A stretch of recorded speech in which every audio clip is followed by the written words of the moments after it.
Hey guys, welcome back to Investing with EG. If you've ever opened a stock app or website and felt confused by all the red and green lines, I've got you. Today I'm breaking down how to read a stock chart. Super simple, super beginner friendly. Whether you invest in VU, VTI, Apple, or you're just curious, this is the stuff you need to know. Let's get into it. A stock chart is just a visual of a stock's price over time. Think of it like a heartbeat of a company. Up, down, steady, it's all there. Now I'm on Robinhood and I'm going to show you SPY. First, we're going to look at time frames. These are the time frames. There's 1 day, 1 week, 1 month, 3 months, year to date, 1 year, 5 years, and also max. Right now, let's look at the 1 day chart. The x-axis is going to tell you the time, and the y-axis is going to tell you the price. Right now, I'm showing a candlestick chart, which is more advanced. There's this candlestick chart, and there's also this line chart.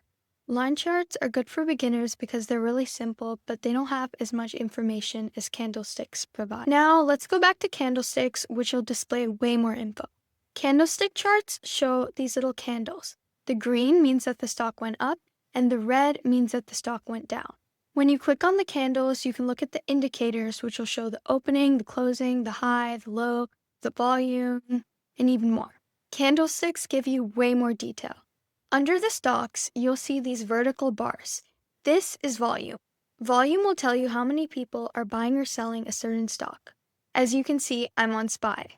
When there's a green candle, that means a ton of people are buying and selling, and a red candle means that not a lot of people are buying and selling. Now let's look at moving averages. Moving averages help smooth out price action. They show the average stock price over the past X days. We can look at the moving average, which is 635. The moving average for 200 is 635, but SPY is currently trading at 637, which is good. That means that SPY is above the moving average, which means it's great for investing. When the stock price is above the moving average, it's a good sign, but when it's below, it's more like a warning sign. Stocks move in trends. You've got uptrends, downtrends, and sideways. Trend would be higher highs and higher lows, but downtrend would be lower highs and lower lows. So let's look at this uptrend.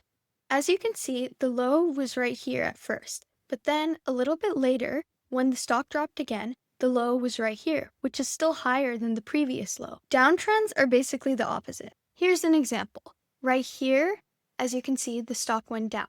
But then the next time it went down, it was lower than the first time it went down. Now let's talk about the difference between different time frames. Looking at the 1 day chart won't tell you much for long-term investing, but if you look at the 1 year chart or 5 year chart, you can see the trend that the stock is going. SPY is going up, so that makes it a solid stock to invest in. If it looked like it was going more in the downwards direction, then I wouldn't say it would be the best stock to invest in. As you can see, in 2020, October 16th, the stock was trading at $347. Now it's trading at $637. That's big growth. If you bought the stock in 2020 and held it, you would have made big money. That's why I'm always telling you guys to buy stocks. Now you can officially say you know how to read a stock chart. Remember, this is just the basics. There's way more to stocks than what I just told you in this video, but this is a great start. Reading a chart won't predict the future, but it gives you an edge. Start simple and don't overcomplicate. If you like this video, drop a like. Comment a stock you want me to analyze next, and hit that subscribe button. We're building wealth young over here. Thanks for listening.